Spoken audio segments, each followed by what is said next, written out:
What's up, everybody? Jackson here today with my little brother Chubbz. Hello, everyone. And today we're going to be talking Fallout 76. Now, before we get going, I'm going to recommend you all get up to speed with me and Chubbz and go watch a great video by American Krogan, I think was the YouTube name. I'll have his video linked right at the top of the description, so I'd suggest you go watch it. It's a great fucking video. Dude watched a bunch of stuff that honestly I would have been bored out of my fucking mind watching. Basically a lot of fucking ifs, ands, and like the way that they're explaining Fallout 76. Interviews and the spin with the press. Yes, it's very weird. It's very weird. There's no clear fucking idea, really. I mean, there's ideas, but there's no clear 100% idea of exactly what this game's going to be and entail. They say there's quests, but then they say it's not really about quests. It's about going out and making your own fucking experiences and doing what you want to do that day. So, first and foremost, I want to start with something Bethesda did that was unprecedented. And this is something we've seen multiple other companies do recently. And that is, as a game's coming out, if they, in my opinion, if they know that it's not going to ring with like the core fans, the fans of what made that company great, right? Right. So, for instance, BioWare with Anthem recently. I've noticed a bunch of articles from the lead of BioWare and people from BioWare coming out and saying, oh, we're not done with the Mass Effect universe. Like, we're not abandoning it. If Anthem, I even saw one fucking yesterday that said, if Anthem fails, it doesn't mean the end of BioWare, right? So this is the thing. Another company that did this, Chubbz pointing this out, was fucking Gearbox. With Battleborn, Yep. Because they were releasing a PvP mainly. Right, Yeah. there was like a single player mode, but it was mainly a tutorial. It felt for like the a demo. PvP. It felt Yeah. like a demo that they took to the fucking 2K to tell them what the story would be like if it was fully realized. Right, and it was a joke of a story. Yeah, it was you know? it was fractured all over the place, and then they ran under the guise of like, oh, but it's comic booky, and here's actual comic books online. Fuck Battleborn, fuck Gearbox, fuck Borderlands 3 until it's on a deep fucking sell. Oh, yeah. It could come out and be the best fucking looter shooter, MMO, whatever the fuck they call these things. Right. It could be the best goddamn one on the market. I will not be purchasing it until it's on sale, just based on what this company has done with Battleborn. The experience I had with Battleborn, the way that they rolled it out, was unfucking acceptable. Right, well, and that's exactly what they did, in my opinion, right? They never explicitly say this, how they spin their press and bullshit. Yeah.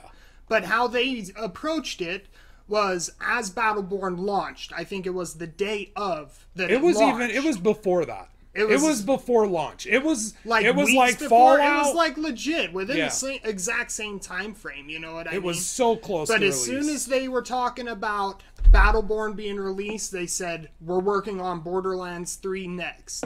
Almost as if the core audience that they're trying to make these games for, like their core fans who have supported them and all this shit, giving them their money and undying loyalty for some fucking unknown reason.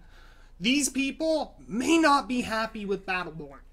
The thing was fucking botched. Oh, yeah. It was an early access title. It should have been sold as early access, billed as early access. If they had billed it as early access and then come out and said this will be free to play eventually like it is. Right. But instead, Randy Pitchford comes out against Jason Schreier, who has, positive intel, since it's 100% true, Battleborn went fucking free to play, right? But Randy Pitchford has to come out and say, it's not going to be free to play. So they title it free trial. Free trial. What about free trial makes you think that you can log into that game at any point and play like free characters, and like, I would say 90% of the work that went towards that game was in the PvP. Having the exact same PvP model as something like a Smite, but calling it a free access? Free trial? Free trial. Free trial? Free trial. That is free to play. Well, the annotation behind free trial makes you think that it's a trial. Like a couple of days. Yeah, but they're like, no, it's a free trial in the sense that the PvP is the free stuff.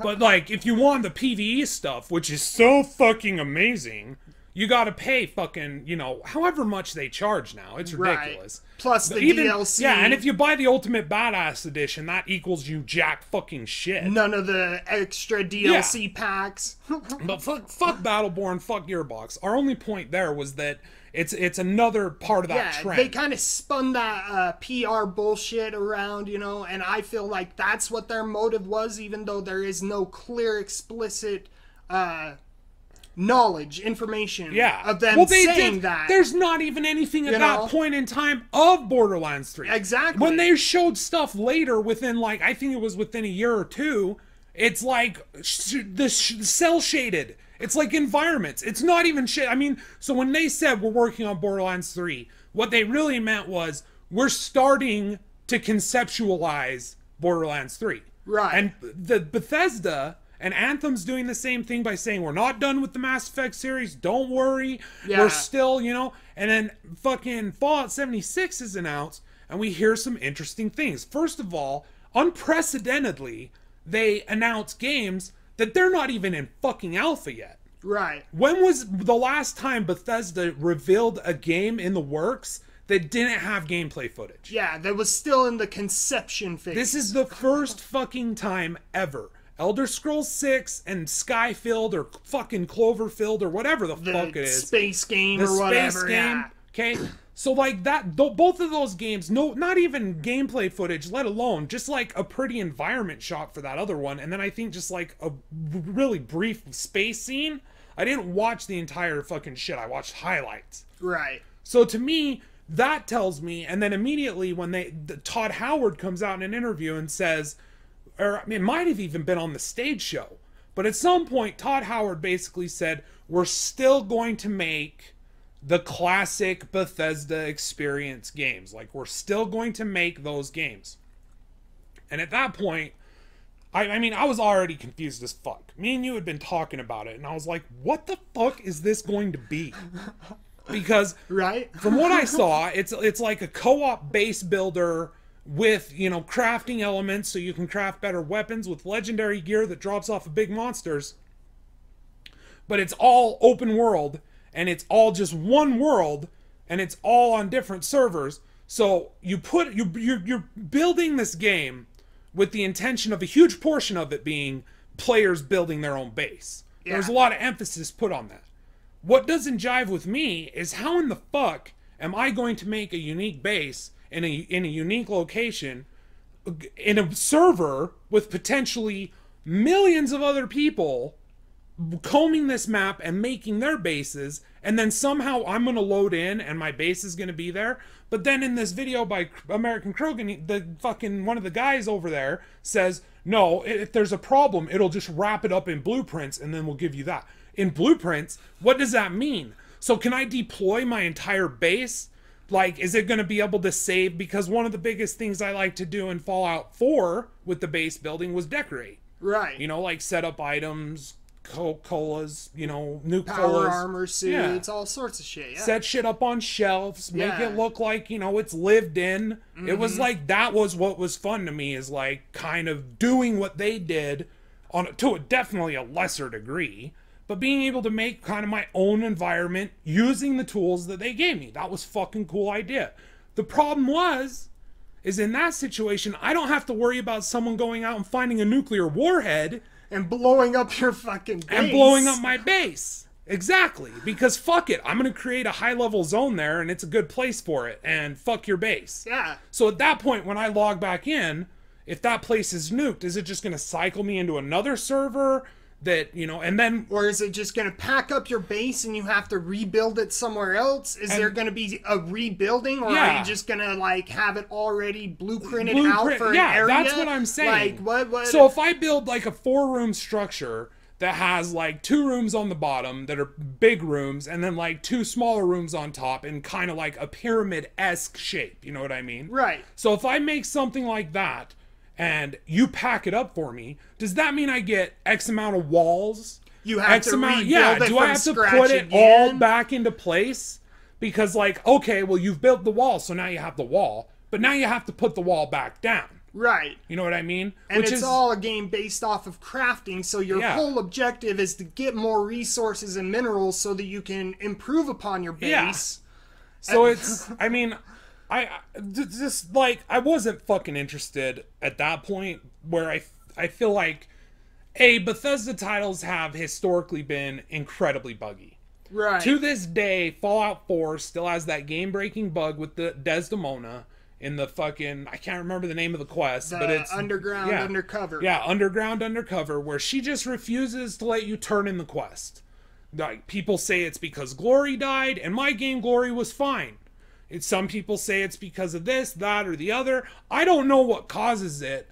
I just think it's bullshit that this stupid fucking character won't allow me to turn my quest in. In one of the 3, I guess 4 if you consider the fucking militia or whatever. Right. But there's only 4 endings, right? So this is like, and not only that, let's examine the classic Bethesda experience. This is the question I would have for Todd Howard. I would ask Todd Howard, I would say, so what do you mean by the classic Bethesda experience? And my follow-up question would immediately be, does Fallout 4 fall under that criteria? Right. Because I think those are 2 interesting questions to ask this man. And I love that all this press has, like, fucking unfettered access to him. I'm sure it's not unfettered. I'm certain he's saying, like, and you can see that in interviews. He's like, I can't talk about that. I'm not going to discuss that. Yeah. And that's fine. But to just ask him that. That's not spoiling anything. That's not going to spoil anything. That's just, dude, look, because Fallout 4 is not the classic Bethesda experience. No. Okay? Now, for the interest of fucking the console community, people who play this game on PS4, who are going to play this game on Xbox 360, I'm not going to talk about mods right now. Okay? I'm not going to talk about mods. I'm not going to talk about console controls. Right? I recently played through Oblivion with a bevy of both of those. Using the codes to fucking cheat my way to get better stats so that the game didn't take as long as my first playthrough on the PS3, which took for fucking ever. Hours and hours. Hours, man. And so I just wanted to experience the game again. So, like, I'm able to do that shit. But I think that at the core, even with console commands, Fallout 4 is fundamentally broken. Even with mods. Now, I'm not saying mods can't add a whole bunch of value. Right. I mean, some of the funnest time I had in Fallout 4 was going off the beaten track. Ignoring quests completely. Kind of creating my own world when I went after the Brotherhood with fucking Strong and, Piper. Oh, yeah. Because fuck them. They want to kill Strong. Fucking they want to kill, There's no room for fucking a gray there. There's not a synth that could be useful to humanity. All synths are abominations. They must die. There's no mutant that can be beneficial to humanity's survival or, doing good for the planet, for the people there, for, this fucking mess that's left. Right. So, fuck the Brotherhood. Yeah. Right? So, but that was the fun I had. And then when I had the quest to actually go take out the Brotherhood for the Underground Railroad, it fucking breaks. That's why a huge portion of the fun I had, not only were these quests very, monotonous compared to other games, more MMO-y, with, like, these repeatable dailies that you can get, and a settlement's in trouble, and you go there and they're like, hey, remember fucking 2 days ago when you got called out here because those bandits were in that very specific sewer, and they were fucking attacking your settlement that you're responsible for here? Well, for some reason, because the timer has reset, those mobs have respawned, and now they're a problem again. And now you have to go back to the same location, completely destroying any fucking semblance of this being an RPG, because your actions mean shit. In a few days, this sewer that you cleared out, that you obliterated, this bandit camp, all of those people are going to respawn in the exact same armor, with the exact same fucking looks, only to threaten your settlement on another day. So you never, because of this idea of, like, we need to have repeatable things. Right? And those repeatable things being absolute boring piles of shit. Like, fuck having, like, a marauding band of fucking super mutants rolling throughout the fucking wasteland. Right. That decides to roll up on one of your settlements, and when you get there, you see, like, a behemoth leading a Run whole out. pack, of fucking super mutants, and they're all coming at your base. Now all those turrets you built make sense. Because it's not 3 fucking raiders that die in 2 fucking shots because your turrets have chewed them apart. You know what I mean? Oh, yeah. It's an actual fucking, like, game-feeling thing. Right. Like you feel like your settlement is in danger. It's threatened. And you have to make that choice right now. I need to either go back there or move on. And it immerses you into the world. And I don't care if fucking random bands of super mutants respawn. It makes sense. Unless I'm able to slaughter every single one. But when I go back to abandoned camp, I've already been to, and a sewer I've already cleared, and all of the chests are restocked, all of the ammo crates are restocked. It's all the same enemies. All the junk is back in place. Yeah, the enemies, not just literally the same type. We're not talking just like new looking bandits, which would also make sense. No, we're talking the same motherfucking bandits. Verbatim. The same character model, the same hairstyle. The same people that you just killed Dude, Jesus came down and resurrected all of them for you to kill them again. There you go. And Todd Howard is Jesus in this. But that's the thing. So, like, when he's saying we're still going to be working on those. On the classic Bethesda RPG That tells me that fucking Fallout 76 is not going to resemble that at all. Except for maybe in the amount of bugs it fucking has. Because with what they're trying to do with this, it sounds like it's going to be pretty goddamn buggy. Oh, yeah. And especially because it's a Bethesda title. I've been playing through Fallout New Vegas, and I understand it's an old game, and I'm running it on an older graphics card, but goddamn, oh my god, I've had so many bugs. I've had never-ending load screens. I've had instances where I've had to close the entire game, close out of Steam, to reopen Steam to verify the integrity of the fucking game files before I can even get in again. I've had instances where I picked up a quest and I would walk and I'd be like 10 minutes away from where I picked up the quest, and all of a sudden, quest updated. I picked that up 10 minutes ago, motherfucker. Like, what are you thinking? You know what I mean? To be fair, that's Obsidian. Right. Which is something else interesting. Now, I'm pretty sure they said that they would be willing to use other companies for their fucking products. Right. And that to me says that Bethesda is going in a whole new way. Yeah.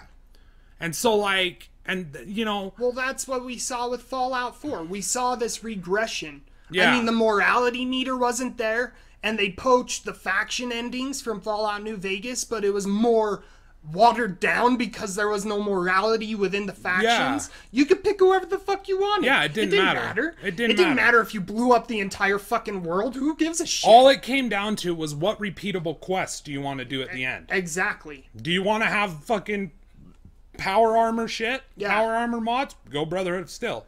Do you want to do fucking senseless bullshit quests that are the same every time and always send you to the same, like, 3 settlements, even though you fucking pretty much settled everywhere in the wasteland? And you will have those until forever? Guess what? Those are just going to keep happening because you get those fucking dumb things from Preston no matter what you can't even kill those characters. Yeah. And that's another thing, is it's like, you know what bothered me most? Okay, so when we're talking, like, iconic fucking Bethesda moments, to me, there's a bunch. There, you know, mainly like when I saw the nuke go off in Fallout 3 after I'd already done the good guy ending, right? And then I got sent to Tenpenny Tower, and I was like, holy fuck, this is like a whole different way to play through this game. This is fucking insane. Yeah, and it blew my fucking mind.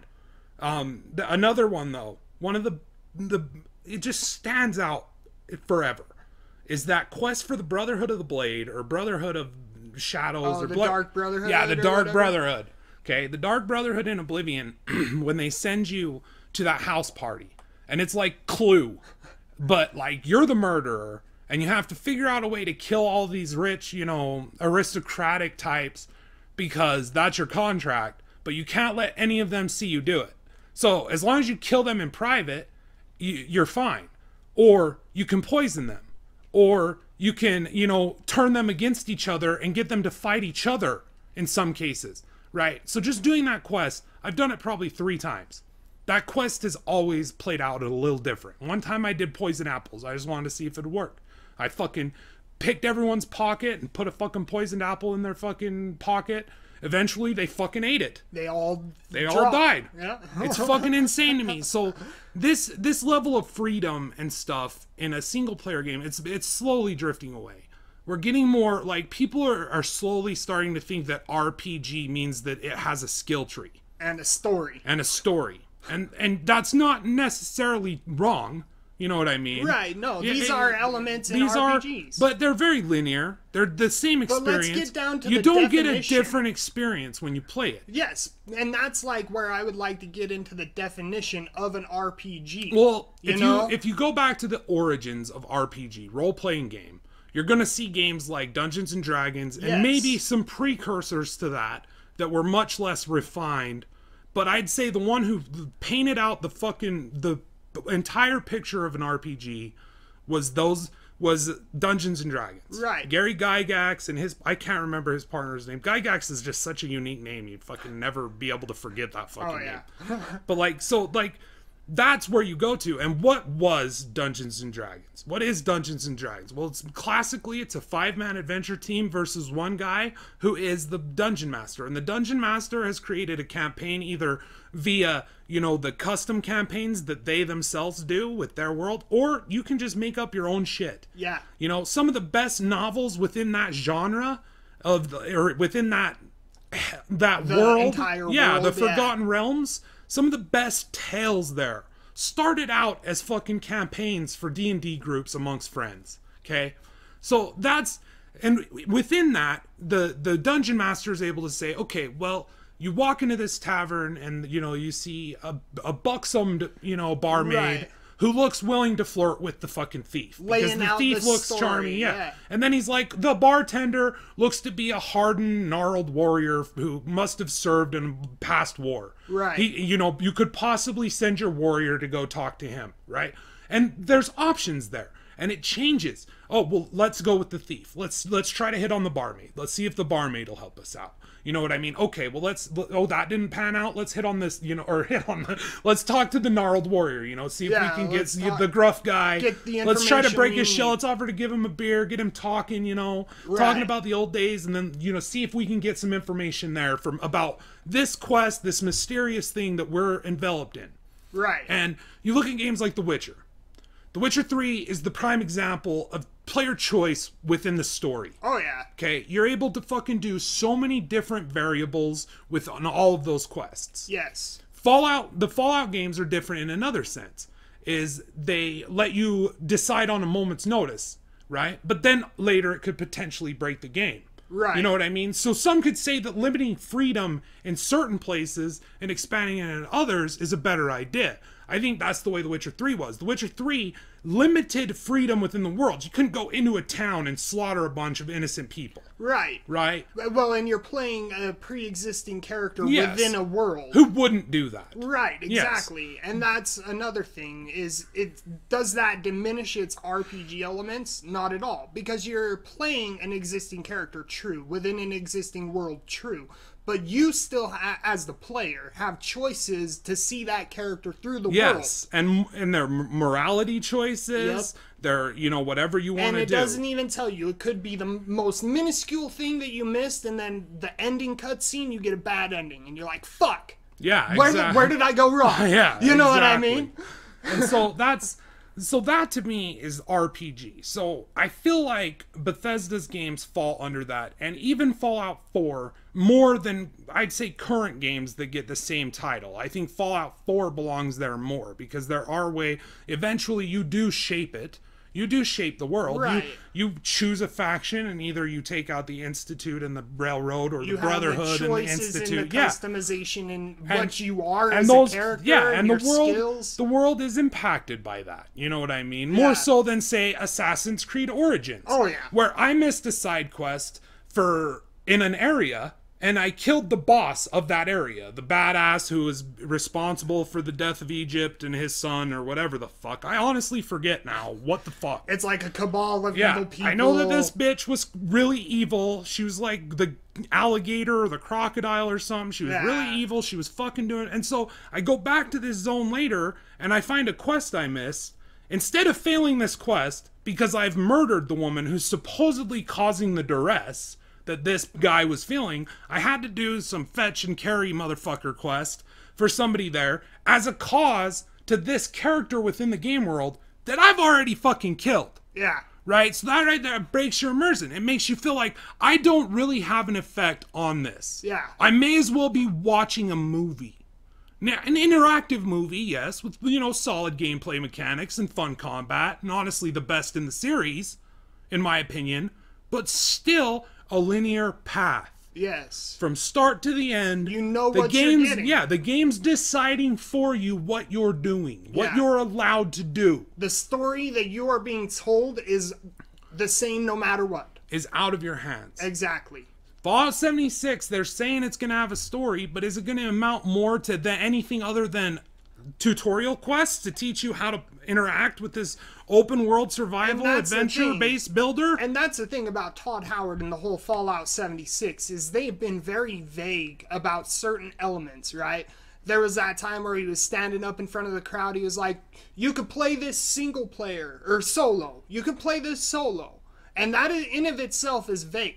Oh, but yeah. then later... I could play Destiny solo. Yeah, exactly. You could play any game solo. Does that mean that it is a single-player experience? And we got the answer later when somebody asked him, so will you be able to play the game offline? And he said no. Yeah, Even no. if you're playing solo, keep in mind, this is his words, even if you're playing solo, you will still run into another player in the world. So that's not a solo experience. No, Most people, especially from Todd Howard, you know, with the name Fallout on the product, when you say it will be a solo player experience, that's very misfucking leading to people who... To your core fans. To fans, yeah. Because if it's not going to be solo, in other words, I can't log on to a private server, play the fucking game I want in my own, like, secluded world. Right. Why in the fuck would I buy your game? Because at that point, we're reaching this new territory where everything's got to be online all the time. And if that's the case, motherfucker, am I going to be able to play it without PlayStation Plus if I'm on PlayStation? Nope. Am I going to be able to play it without fucking, you know, Xbox Live, Xbox Gold, whatever the fuck it is on Xbox? Am I going to be able to play it, you know, on PC? Am I going to be able to mod it?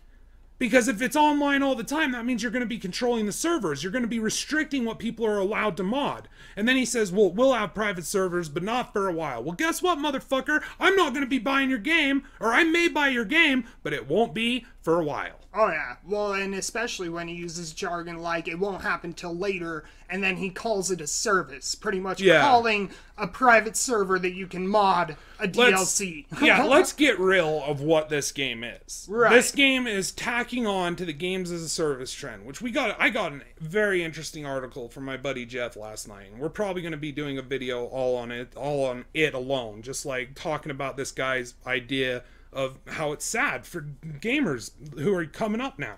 Right. Like kids. It's sad. Because some of the best games from when I was a kid, and even when you were a fucking kid, we can throw on now and that game is static. It's the same game. It's the same experience from beginning to end. Now these kids are coming up in a world with Fortnite, with limited time playground events and fucking limited time skins wrapped up in a battle pass and fucking limited time characters wrapped up in limited holiday time events. fucking new packs. Hey, new game mode, actual content in the game. Well, you better get your fill of it within 3 months, because after 3 months, that shit is gone. It's gone. And I hope you got all the skins that you wanted out of the loot boxes in that time, because if you didn't, all those skins, guess what? They're fucking gone. And it's like games like Destiny, games like The Division. Those games are not sustainable past a certain point. When those games stop making money, they're not going to keep paying money to update and service the game. And at some point, they're going to pull the fucking plug on those servers. Destiny servers, Division servers. Some point when those games stop making motherfuckers money, they're going bye-bye. Oh, yeah. And well, nothing lasts forever. Yeah, well, if you don't have it, if you don't have a server and that you can get online and play this game on that requires you to be online 100% of the time, then that game doesn't exist. Right? So if fucking Fallout 76 gets doxxed and just gets bombarded with fucking whatever, who knows what people can do on the internet to fucking crash these servers. But they do it. That you spent $60 on a game you can't even play. If it's on Sony or on Xbox and they're having a bad fucking day and their fucking service is down, well, now you can't even log on to your fucking game. Now you've bought a title screen. You paid $60 for a title screen. You paid $60 for the game to say, oh, sorry, you can't play it. And that, to me, it's fucking ridiculous. Oh, yeah. Right? It's ridiculous. These live games, these live services. These games is a service. Let's slap fucking Hello Games on the ass for fucking doing their goddamn job that they got paid for fucking years ago. For sticking through it. And let's pat them on the ass and say, hey, well, you know what? They could have taken all that money and fucking run. They could have done that. But instead, they developed a version for the motherfucking Xbox. Because it's all for the player. It's not for them at all. Really? Then how come they spent man-hour and time and energy to develop the fucking game for a different fucking console? Huh? That's your fucking dollars. That's the motherfuckers of us that were lied to day one about what that was going to be. And then you get into the fucking area of Sea of Thieves. Oh, yeah. Right? And now Fallout 76. And they're talking about a service. And, you know, these games as a service, it's all about how many updates you get and how fast you're able to put them out. So what's stopping them, like Sea of Thieves, like fucking No Man's Sky, like fucking Destiny, like fucking Fortnite, like all these companies of just releasing an early access unfinished fucking title that they then periodically dump stuff into that they've already had finished? That they just want you to buy. Because now fucking the Eurogamers and the PC gamers and the Kotakus and the fucking Polygons of the fucking goddamn world can write their fucking clickbaity articles about how good this fucking game is now. And omit the fact that motherfucker lied. And get access to this motherfucker and not ask him, do you feel fucking sorry for lying? Do you feel sorry for misleading the fucking public and taking advantage of the gaming community? Do you? I don't think you fucking do, because you never acknowledged it, you never apologized for it. Destiny and Bungie, they've done the same fucking thing over and over again. And that's why it's this fucking game, Fallout 76. It's gonna be the same story. I really think it is. It really is. Because that's the surest way to ensure that you have constant updates. Is just take shit out of the game before release. Then that shit's finished. Release it bare bones and then just slowly add meat to the skeleton. Yep. Until it's a walking corpse without skin. Yep. Because it'll still be only surface deep. Because that's the thing about these games as a service, is they follow this trend of trying to make it super addictive. And super addictive is basically, okay, well, let's randomize rewards in every aspect of the motherfucker, but let's let him level up and have a skill tree, and like, what's that going to be like? Right. You know what I mean? Like, I would love to believe in Fallout 76 and Bethesda Studios. I would love to believe in Anthem and BioWare. I would love to believe that these two companies will deliver an experience that I'll play and be like, fuck yeah, you lived up to your name. In my book. In my book, and in certain cases, especially with fucking Bethesda and BioWare, you've earned back my trust. Because Mass Effect Andromeda was not a fucking Mass Effect game. And Fallout 4 was not a fucking Fallout game. No. We saw this regression with both companies, which is so hilarious. Just so backwards. All these people who still praise Bethesda, who buy Skyrim 4 fucking times in a row. Skyrim to me is the weakest Bethesda title in the fucking entire artillery that they have. That's the one you told me. I was going to start it, but I also had just bought Oblivion. And I had bought Oblivion and Skyrim. And I said, Chubbz, I'm going to start Skyrim. And he said, don't. Just start playing Oblivion again. And I was like, why? And he said, because it's the better game. Yep. I've never played Skyrim, but I'll tell you what, I fucking have sunk some time into Oblivion. Oh, yeah. I love that goddamn game. That's a great fucking RPG, dude. Mm-hmm. And I haven't played that since the PS3, you should. But there's still so many moments in that game that are memorable to me. The most memorable is going through the Oblivion portals. Yeah, and fighting the Daedra, and they're all demonic looking. And those towers. Yeah, like, the Oblivion realm, it legit looks like hell, and they wanted it to feel that way. So while you're walking through the towers, very you're hearing Lovecraftian screams too, and dude. shit. It was very Lovecraftian too. Oh yeah, a lot of Lovecraft inspired shit. Oh, It's yeah. a great fucking But you game. jump from that to Skyrim, and I have an issue with Bethesda because it seems like every title after New Vegas has instituted the faction ending in some way. Almost like, oh, we don't have any new ideas, so instead we're just going to put this idea from a different company who did it for us, and we're just going to put that in our thing, you know what I mean? And because we it's saw just piggybacking, and that's basically what Fallout 4 was too. They piggybacked on the backs of BioWare. Oh yeah. The fucking conversation wheel that equaled Andromeda, no point, and even less so, because there was, like you said, there was no morality. Either. There was no Paragon or fucking the other one. Stripped away. It was just like, okay, you're good now. You're good. Yeah. And even Andromeda had the fucking Paragon levels, dude. Yeah. So like, didn't it? I don't know. I can't remember. But that's that the game thing. was a fucking dude. It's like Assassin's Creed Origins. Some of these big open world RPGs, I play through them and they just blah.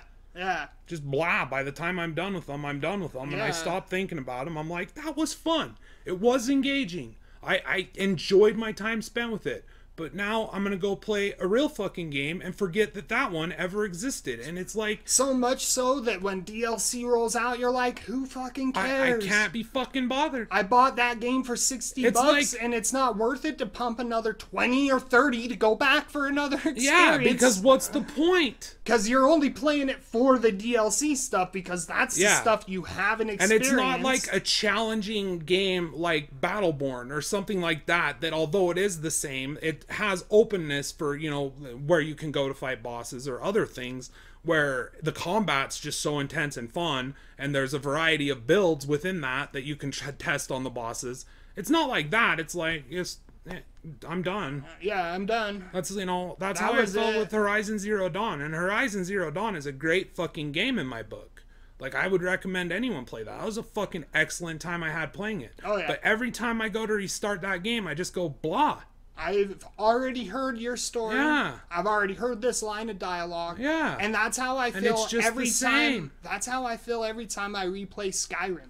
Yeah. I'm just like, skip, tapping that X button. I don't give a fuck what you're saying. I've already heard your story a million times. Oh, I'm a fucking werewolf. Okay, I get it. You know what I mean? And it doesn't have any variation on the quests. None at all. Approach them. At all. And it's just the same experience. The only thing that's different is the faction ending.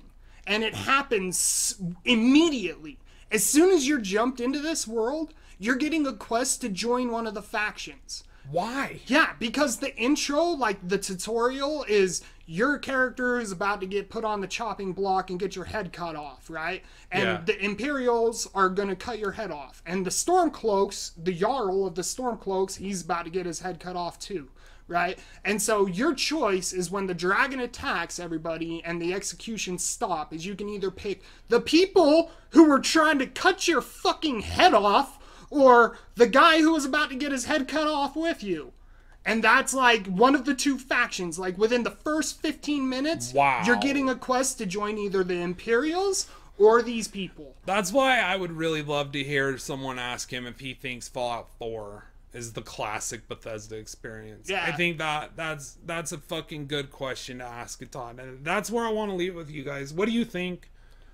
What would you consider a classic Bethesda RPG experience? For me, like Oblivion, Fallout 3 makes the block, but Fallout 3 has a host of problems, but I still love that fucking game. I mean, that was the second Bethesda game I ever played. Right. So I'm super super in love with that game, and I didn't have one of those game-breaking bugs or any of that shit happen to me. I had a pretty smooth playthrough for my good ending, and then I did the bad ending and had a fucking smooth playthrough for it. You know, I recently got it on GOG, and I've been doing the DLC stuff. I did that alien spaceship. That was a fucking blast. But I'm just saying, like, that's the thing. Like, what do you guys think about what is the classic Bethesda experience? And does that entail games as a service? Does that entail online only? Does that entail no NPCs? Does that entail, I mean, even in Fallout 4, like a very linear three-pronged path to follow that's the same with repeatable quests that are very reminiscent of MMOs type games where it's like, oh, do this daily quest, because it's dailies. You got to get people logging in daily. You got to have something to do when you log in, and dailies feel so good when you complete them. You get XP and random rewards, and it just gets y'all, ooh, I love this fucking game. It's the best game of all time. I'm going to do that again tomorrow. I'm going to do that again tomorrow, and the next day, and the next day. But at a certain point, there's going to be too many of these goddamn games for people to play. Because all of them want you to fucking play just one. Oh, yeah. It's like, motherfucker, I've got so many old games that I've been playing. If a game came out 6+ years ago and it's better than your current product, we're seeing a vast shift. We're seeing a vast shift, and it's bad. A regression. Yep. I think Fallout 76 most definitely is going to fall under that header. Oh, yeah. Yeah, that's it. That's it? Yeah. All right, everybody. Fucking love you. Till next time, stay awesome, stay safe, and let us know down below what you think of Fallout 76. Are you looking at it seriously? Are you thinking about getting it? Is it gonna be good? Is it gonna be bad?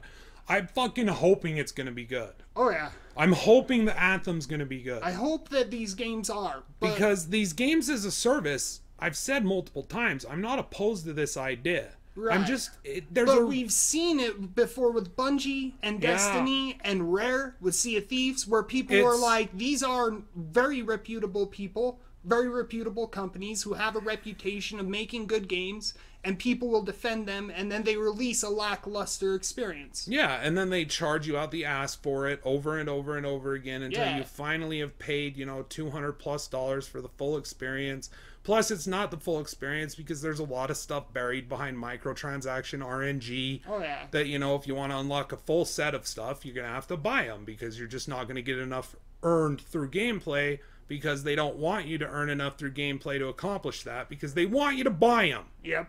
And that's why... They're not just selling shit for fucking no reason. They're selling shit because they want it to sell. Oh, yeah. They're wanting it to be good, And so that's the thing. Prepare for the worst, but pray for the best.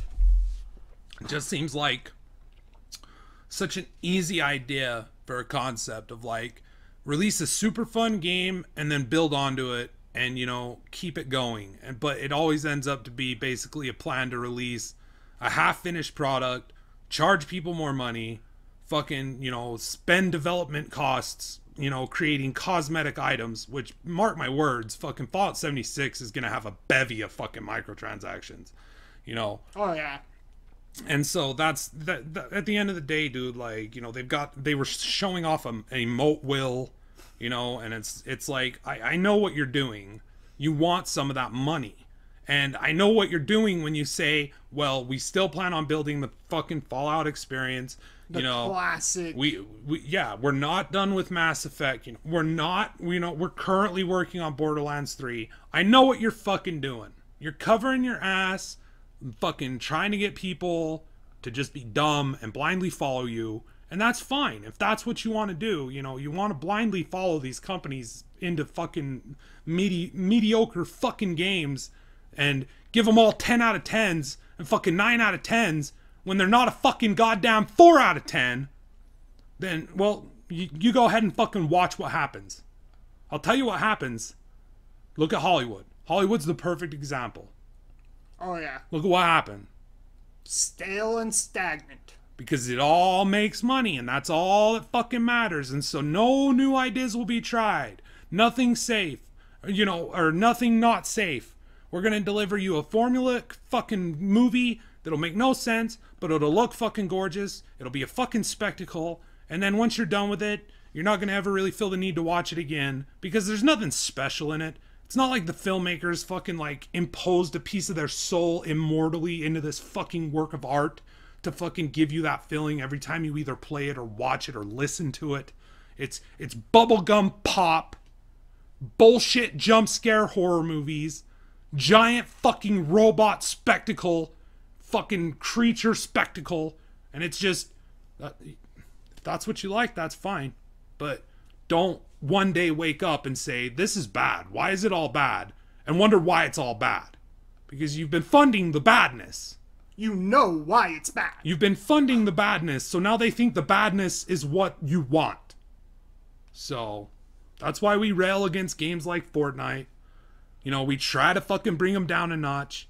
Because those companies, they got no reason to do anything but fucking skins at this point. Smite, Paladins, like they don't have any reason to do anything. Hi-Rez has no reason to release anything more than heroes and skins. That's it. Overwatch. Overwatch doesn't need to release anything but heroes and skins. Because that makes them money. So why do any extra work? Why push the boundaries of this fucking art form and make it better than last year and better than the year before that and after that and after that and fucking push this shit forward?